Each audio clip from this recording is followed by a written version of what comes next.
Саламатсыңдар ма балалар? Жаратылыстану сабағымызды бастаймыз. Бүгінгі біздің сабағымыздың тақырыбы демалыс үшін не қажет?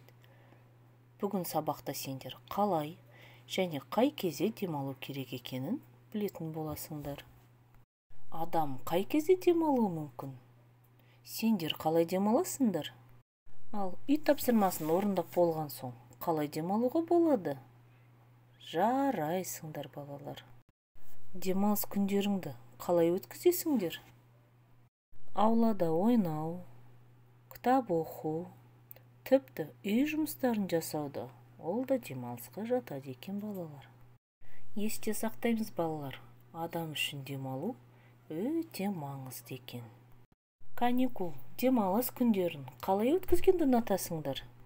Каникул кезінде табиғатқа демалуға, өзенге, кинотеатрға, тіпті демалыс орталығына баруға да болады екен.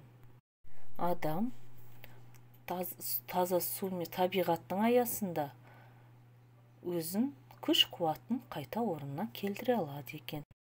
Және достармен жиі араласу қажет екен. Ал балалар, ұйқы дегеніміз не? Ұйқыларың қанбаса өздеріңді қалай сезінесіңдер? Ұйқы балалар денсаулықты сақтауға және оны нығайтуға көмектеседі.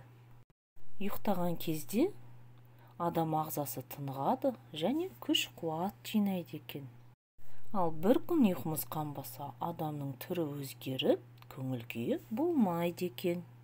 Бірнеше күн ұйықтамаса, адам тіпті түрі қашып, өзге әлемде жүргендей болады екен балалар. Адам күнделікті белгілі бір уақытта ұйықтап, белгілі бір уақытта тұруды әдетке айналдыру керек екен. Егер олай жасамасаңдар, ұйқы қанбаушылық пайда болады екен. Балалар, сендер күн тәртібі дегеніміз не екенін білесіңдер ме? Ол не үшін қажет?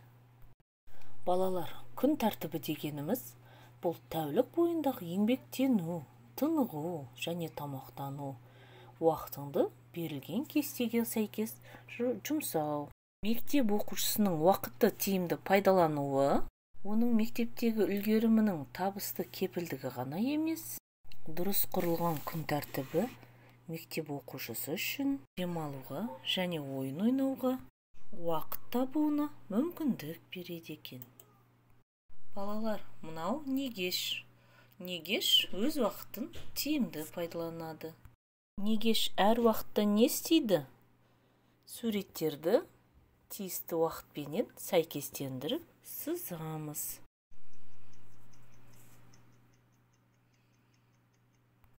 Ал қане балалар, тексерейік. Негеш таңертең оянып, таңғы сағат 8-де жаттығу жасайды. Таңғы асын ішіп, сағат 9-да мектепке барады. Мектептен келген соң 12-де түскі асын ішеді. Одан кейін күндіз түскі сағат 3-терде балалармен далада футбол ойнап келеді.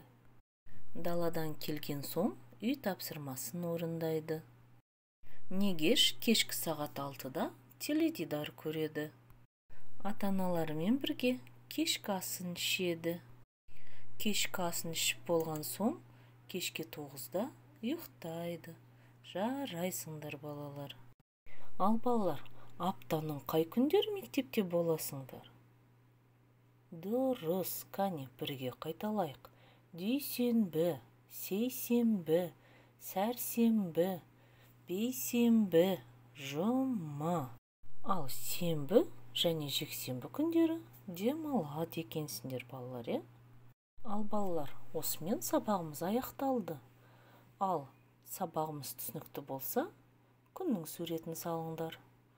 Жоқ, мен бір жерін түсінбедім, сұрағым бар десеңдер, бұлттың суретін салыңдар.